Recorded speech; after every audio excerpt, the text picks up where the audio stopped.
To be born in a free society and not be born free is to be born into a lie, wrote author James Baldwin of his Harlem upbringing. Certainly every major ethnic group in New York has suffered through and overcome their times of oppression on their road to fulfilling the American dream. But for black New Yorkers who have faced much prejudice and racism, it has been much more of a long and arduous struggle. There were blacks in New York before the British, before the Irish, before the Italians, before anyone Jewish or Catholic arrived. Yet blacks were the last to become full citizens of New York. The history of New York's blacks is one of struggle and triumph.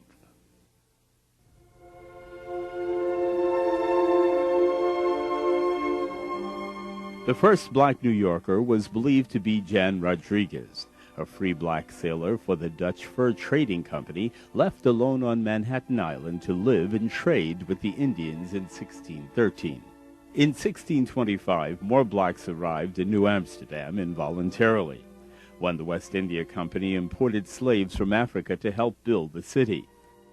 The slaves are the first municipal workforce. They really provide the labor to take what was at one point just Native American trails, narrow trails, and widen them. The road that we know most famously is Broadway was widened by the slave workers. They also cleared the shoreline so that the ships could come in. They cleared the land for the houses. They also cleared the land for the farms. The area that we know as Harlem in Manhattan today was once the Harlem Forest. And it's really the slave labor that cleared the lumber and the timber from the Harlem Forest. New York City was settled first by the Dutch. They were active in the slave trade, just as the English and the French and many other European powers. It was interesting on Manhattan Island, however, that the Dutch actually allowed a portion of the slave population to be free. That has an interesting way that it developed. It developed primarily because of the wars between the Dutch and the Indians. In 1643, there was a major campaign by the Dutch to really just eradicate the Indians. And what happened was the Indians fought back and they started to burn all the farms north of Wall Street. The Dutch freed 11 slaves, 11 male slaves and their wives, and gave them grants of farmland north of Wall Street. It's an area that became known as the Negro frontier, or the land of the blacks. The free blacks of New Amsterdam actually settled in the area that we now know today as Chinatown, Little Italy, Soho, Greenwich Village. At one point, they owned the land right up the center portion of Manhattan Island, actually as far north as the Empire State Building. The land under the Empire State Building was once owned by a free black farmer. So that's actually a unique condition in American colonial history, where you've got a period of time where there is a free black population. After the British took over New Amsterdam in 1664, the restrictions on blacks were far stricter. Assembly of 3 or more blacks or Indians were deemed illegal. Then, in 1711, a slave market was established on present-day Wall Street. That same year, America's first slave uprising occurred at the corner of Maiden and William Streets. Several whites died. 19 blacks were executed, and the riot led to a new law barring blacks from owning property. The English really introduced racism to the culture. The Dutch allowed the blacks a certain amount of freedom, but the English system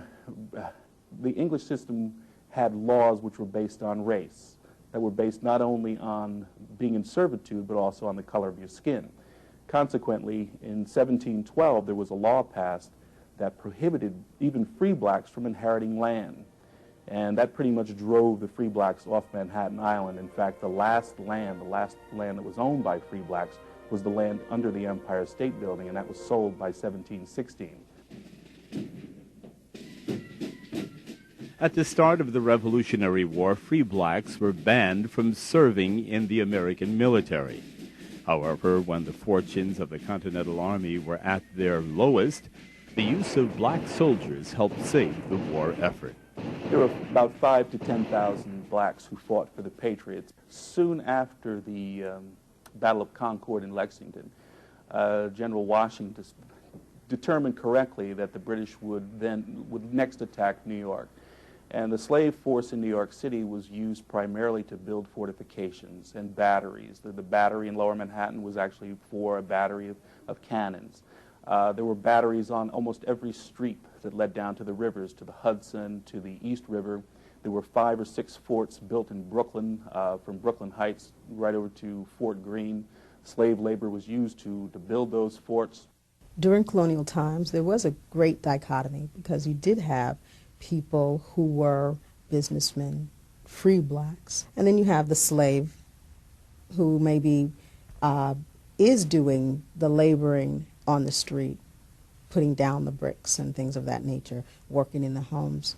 So yeah, there was a great dichotomy. One of the most successful blacks of the colonial period was Samuel Huguenot, a free West Indian black who bought Fraunces Tavern in Lower Manhattan. It became a meeting place for rebels early in the Revolution. Later, at the end of the Revolutionary War, it was at Fraunces Tavern that George Washington said an emotional farewell to his officers. After the war, there was a short glimmer of hope that blacks would enjoy the promise of liberty with the victory of the American Revolutionary Army. But this was not to be. Slavery was well entrenched in New York and New Jersey and growing. New York's slave market expanded rapidly. The surrounding rural population remained strongly wedded to bound labor. New York had more slave traders than any other United States city except Charleston, South Carolina. New York finally outlawed slavery completely in 1827, but New Jersey did not outlaw slavery until 1846. Still, when New Jersey made slavery illegal, people who owned slaves at the time were allowed to keep them. So there were still slaves in the Garden State at the time of the Civil War. With the outbreak of the Civil War in 1860, the nation would endure 5 years of bloodshed, and this war would end slavery in America.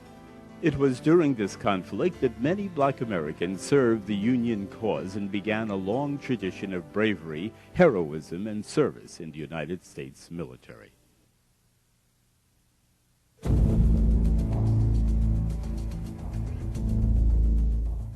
New York, with its large free black population, was a center of abolitionists for decades leading up to the Civil War. Nonetheless, New York was still the key harbor for export of over 3/5 of the nation's slave population. Slaves would arrive in New York Harbor from Africa and then be transported to the southern states on smaller ships. At the outbreak of the Civil War, blacks were initially banned from serving in the military. As the tide turned against the North, the military needed every possible soldier. In July 1862, Senator Preston King of New York introduced a bill to accept blacks into the Union Army. Black Americans, and especially black New Yorkers, played an important part in the war effort. Free blacks really wanted to be a part of this war because it was about their freedom. They wanted to help, and they wanted everyone to know that they were men. Abraham Lincoln and the North absolutely refused to allow African Americans to be a part of that process. Ironically, the Confederacy recognized the importance of blacks as a part of their overall military force much earlier than the North did, and the South saw that if, first of all, the black population continued to run and operate the farms and operate the economy, etc., more whites could in fact be released for military duty. They also, though, saw that it was advantageous for them to arm some percentage of the black population in order to basically bring them into the military as part of the military force. The North took a very different position, and quite frankly, one of the black population stepped forward to volunteer as soon as the war was announced, and they were roundly and summarily rejected. And a lot of the impetus for that rejection came from the fact that white soldiers simply wouldn't fight alongside of black soldiers. There were many blacks who volunteered, thousands of blacks volunteered after the start of the Civil War, and they weren't allowed to fight. It wasn't until the enactment of the Emancipation Proclamation on January 1st, 1863, that the Emancipation Proclamation provided not only for the freedom of blacks in slave territories, but it also allowed blacks to fight for the Union cause. About 220,000 blacks answered the call. Most notably, we know of the Massachusetts 54th from the movie Glory, but about 5,000 black New Yorkers fought for the Union cause. In fact, it's interesting that they trained on Rikers Island, many of them, the 26th Regiment and the 20th Regiment and the 34th Colored Union regiments. In early July of 1863, one of the most violent episodes of the Civil War took place not on a battlefield, but on the streets of Manhattan, the Draft Riots. In the winter of 1863, a federal law was enacted for the draft, to conscript men between the ages of 20 and 45. But there were loopholes in that law. If you could pay $300, or you could bring a suitable person, a suitable replacement to the draft board, then you were free. Of course, this really benefited the rich, and the poor felt very much that they were being used in the war. Many of the poor in New York were recent arrivals, many from Ireland, and they really didn't comprehend the Civil War anyway. They didn't feel that they had just arrived. They didn't feel that they had any role in the enslavement of blacks, and they didn't feel that they should fight. So in July of 1863, it came to a head, and many of those who were conscripts, who were being drafted into the Army, just had an uprising. Many took over the armory over on 2nd Avenue, and there was general clashes for 4 days.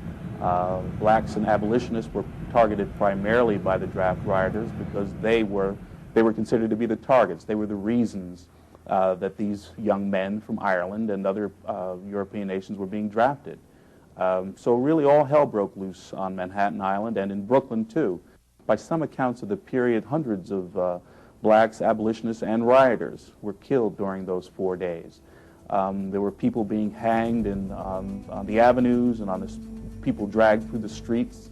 Ironically, Union troops had to be called back from the battlefields to risk their lives in quelling the violence in the North's biggest city. Black New Yorkers would again show their bravery during the Spanish-American War in 1898. Black soldiers in the 9th and 10th Cavalry accompanied and aided Teddy Roosevelt's Rough Riders in the pivotal Battle of San Juan Hill.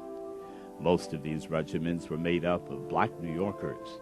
They defeated a larger and better armed Spanish force who held the guardhouse on San Juan Hill, and Roosevelt himself credited these black regiments with turning the tide of the battle in the Americans' favor. After the American entry into World War I, many black New Yorkers fought in Europe.